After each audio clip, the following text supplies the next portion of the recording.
Los grandes del shonen. En esta serie de videos, múltiples creadores de contenido defenderemos nuestras obras favoritas, dándolas a conocer y clasificando cada uno de sus apartados, añadiendo argumentos que sustenten nuestra crítica. Los apartados que veremos serán argumento, lore, elenco, enemigos, combates y grandes momentos, con clasificaciones entre malo, mediocre, bueno, muy bueno y el distinguido sello de oro. Comencemos.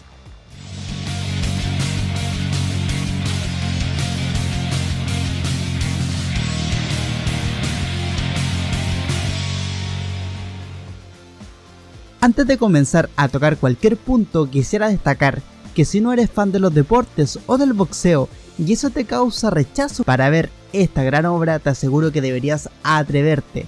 No te vas a arrepentir, ya que este manga tiene mucho más que ofrecer, más de lo que pensaríamos a simple vista.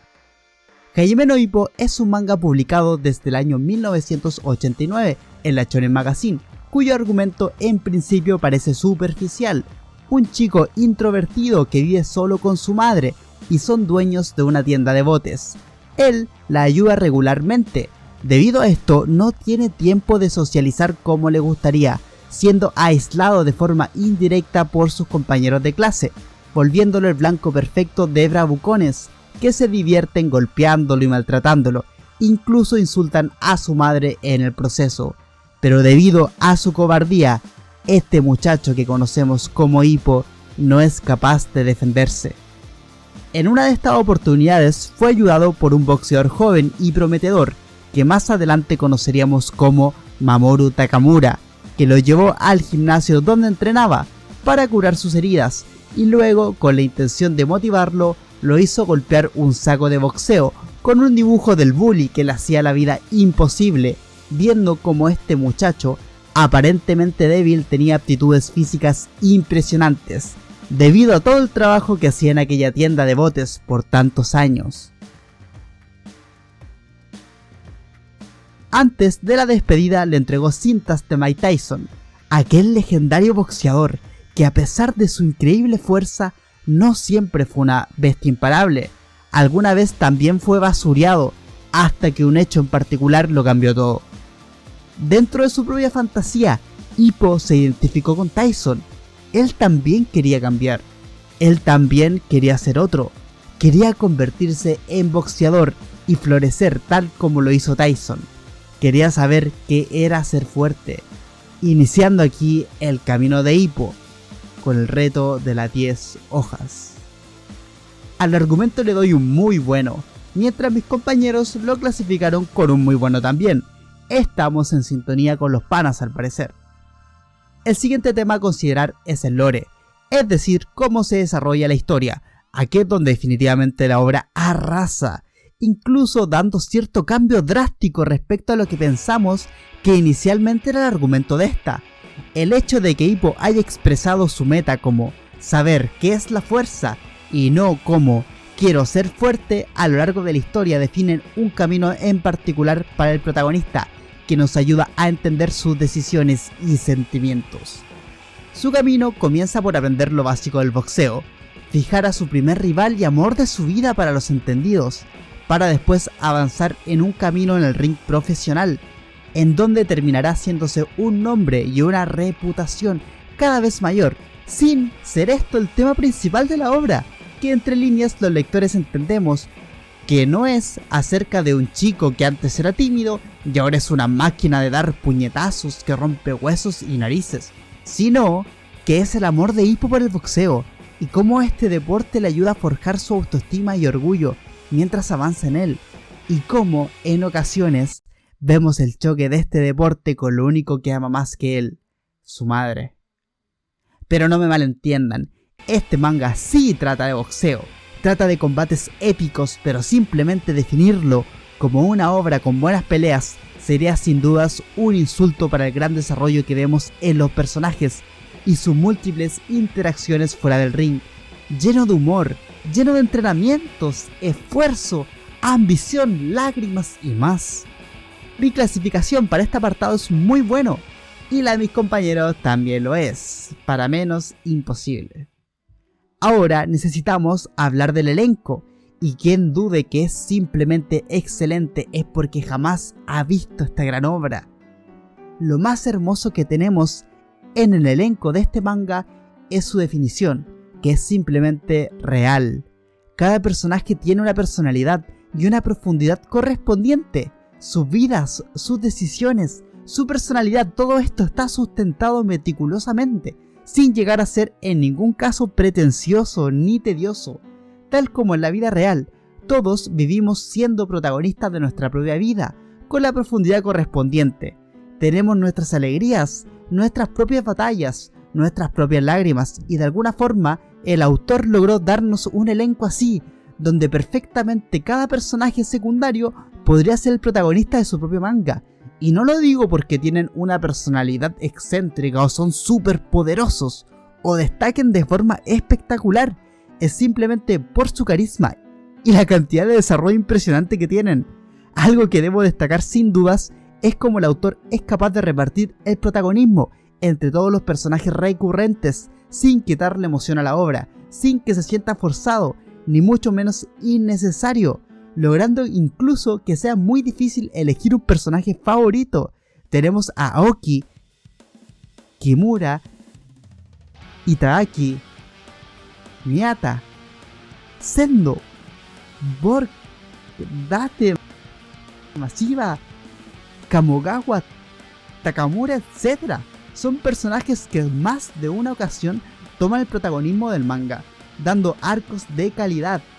Y obviamente cabe mencionar que más de uno de los mencionados comenzó como un enemigo, o mejor dicho, rival del protagonista, por lo que antes de ir al siguiente punto debo dar mi clasificación.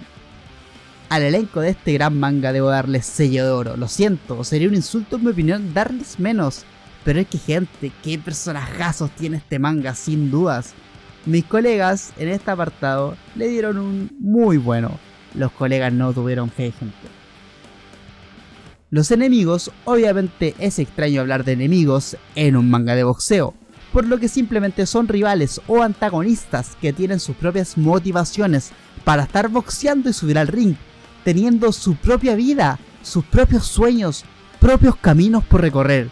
Es por esto que luego de enfrentarse al protagonista, muchos de estos personajes se sumaron al elenco de personajes recurrentes, llegando a ser los favoritos de muchos miembros del fandom. Hablo principalmente de Miyata, Mashiba, Sendo y Borg. Cada uno de ellos tiene una historia de vida que fue contada en la obra. Tienen su propia personalidad que se justifica con su historia, su propia motivación y también su propio estilo de combate. Tal como le he dicho antes, estos personajes una vez se enfrentaron al protagonista, pasaron a ser parte de la historia, al igual que en la vida real. Las personas con las que nos topamos y nos cruzamos tienen su propio pasado y su propio futuro, siendo personajes que podrían ser protagonistas de su propia obra, como dije antes. Y el autor respetó eso, le sigue dando protagonismo y nos mantiene informados constantemente, pasando a verlos más como personas que como simples personajes de un manga. Tienen el respeto que se merecen. Anteriormente mencioné a 4 personajes que simplemente eran personas, peleando con una convicción propia, siendo los oponentes de turno. Pero a pesar de eso también podemos encontrar enemigos que sí pueden ser vistos como malos, entre comillas. En este apartado tenemos a boxeadores tramposos o sanguinarios y que disfrutan lastimar a su rival. Pero ojo, esto no los vuelve personajes vacíos. Incluso dentro de estas acciones hay un argumento, hay una vida detrás o un contexto que sustenta estas acciones. Vamos con un par de ejemplos. Ryo tenía que ganar a toda costa para lograr mantener económicamente a su pequeña hermana luego de la pérdida de sus padres, queriendo que algún día ella asista a la universidad. Sawamura Ryuhei fue abandonado luego de haber defendido a su madre de su propio padre, siendo abandonado en vez de comprendido, esperando solo en una habitación años y años. Anderson era un soldado de guerra, con todo lo que eso conlleva, lo que lo hacía ser despiadado y orgulloso. Y sí, un poquito de cabrón también. Brian Hawk. Sí. Era simplemente un psicópata hijo de puta. Pero sí, algo de trasfondo tenía. y su introducción a la obra fue excelente, e incluso nos dio de las mejores peleas de todo el manga. Y así podría pasar fácilmente toda una tarde, hablando de los antagonistas que se volvieron prácticamente otros protagonistas dentro de la obra, o de aquellos villanos bien entre comillas que aparecen a lo largo de la historia. Ah, pero Kaesu es un manga de 1340 episodios. Debe haber muchos, pero muchos antagonistas que luego no aparecieron más y pasaron sin pena ni gloria. Bueno, mi querido espectador, la verdad Morikawa se esforzó en por lo menos que la mayoría de sus personajes aparecieran más de una vez. Incluso aquellos que no eran tan queridos por el fandom han sido mencionados o se volvieron entrenadores dentro de la obra, por lo que claramente si hablamos de construir antagonistas, George Morikawa es sin duda de los mejores. Sin dudas mi clasificación en este apartado es un sello de oro, clarísimo, y mis compañeros dieron en este apartado un muy bueno. Ahora nos toca hablar de los combates. En todos los shonen los combates deben tener una performance y un sustento a las técnicas utilizadas por los personajes. Este sustento claramente debe venir acompañado de la narrativa que justifique los power-ups y técnicas utilizadas. El hecho de que esta obra sea de boxeo con un autor dueño de su propio gimnasio implica que las bases son explicadas y justificadas de manera magistral. Puedo llegar a entender que al principio de la obra los combates no sean tan atractivos para las personas. Al final de cuentas hablamos de boxeadores novatos, y cuando veíamos peleas de boxeadores de un poquito más de nivel, como Takamura, él era tan fuerte que ni siquiera era necesario que el mangaka profundizara en algo de alto nivel, simplemente ganaba y ya. Al avanzar la historia los combates fueron mejorando, volviéndose más complejos, dinámicos y divertidos, con performance de alta calidad. Y todas las mejoras en las habilidades de los personajes fueron sustentadas con entrenamientos tras entrenamientos, que eran presentados de forma clara antes del combate, sin mencionar que además ya sabíamos de antemano qué técnica había adquirido nuestro protagonista, además de qué parte de su cuerpo se había vuelto más resistente, sin sentir ninguno de los power-ups como algo forzado. Además que la escala de poder y de resistencia de la obra también están bien definidas y justificadas por la misma narrativa, siendo consistente con lo que se nos va mostrando a lo largo del manga. Otro tema que es manejado a la perfección en el apartado de combates son las victorias y derrotas. Esto es boxeo, no siempre se gana, y las derrotas de los personajes protagónicos están hechas de forma magistral. Sentimos a ras de piel los sentimientos que hay después de fracasar. Tanto entrenamiento y sacrificio se vuelven inútiles cuando eres incapaz de ganar, cuando te fallas a ti mismo y a tu voluntad, decepcionándote a ti mismo y en ocasiones a todos los que te rodean. Creo que esto es de los temas mejores tratados en la obra, ya que no solo nos duelen las derrotas de nuestros personajes recurrentes, sino que el autor es un cabrón y se las arregla para que también lleguemos a lamentar las victorias por todo lo que esto le implica a los antagonistas. Simplemente magistral. Sin mencionar que en mi humilde opinión, el mejor power-up de la historia de cualquier shonen está en este manga, pero posee spoilers, por lo que no lo tocaré en este video. Aprovecho de decir que si no vas al día con el manga, estoy sacando la historia después del anime. Dejaré el link en la descripción. Sí, perdón, necesitaba publicitar estos videos, perdón, los amo, perdón. En este apartado debo darle sello de oro. Siendo objetivo, Morikawa es un genio volviendo un deporte en algo tan, pero tan interesante, además de mantener una escala de poder consistente en un manga tan largo, brillante. Mis colegas clasificaron este apartado con sello de oro. ¿Y ustedes? Tú, sí, tú, espectador, ¿aún no ves este manga? ¿Aún no ves el anime? No sabes de lo que te pierdes. Para finalizar debemos tocar los grandes momentos de este manga. Y si nos ponemos en perspectiva, al tener 1340 episodios, claramente hay momentazos. Por lo que simplemente diré, gente, por favor, se me ocurren a lo menos 20 en el anime que no cubren la mitad del manga. Repasemos a los más icónicos. Si no has visto nada de esta obra, te recomiendo saltar hasta el minuto que dejaré por aquí. Hippo siendo derrotado por Echidate y la respectiva depresión post derrota. Hippo como campeón de Japón. Takamura tiene su rage en contra de Brian Hawks y el respectivo sufrimiento por el control de peso. La mirada esquiva de Aoki Masaru. Kimura vs Machiba. El golpe al cuerpo de Kamogawa en contra de Anderson. La despedida de Borg Sanjif. Y eso que no le estoy haciendo spoiler del manga, porque algunos de estos momentos quedan incluso cortos con otros que pasan más adelante.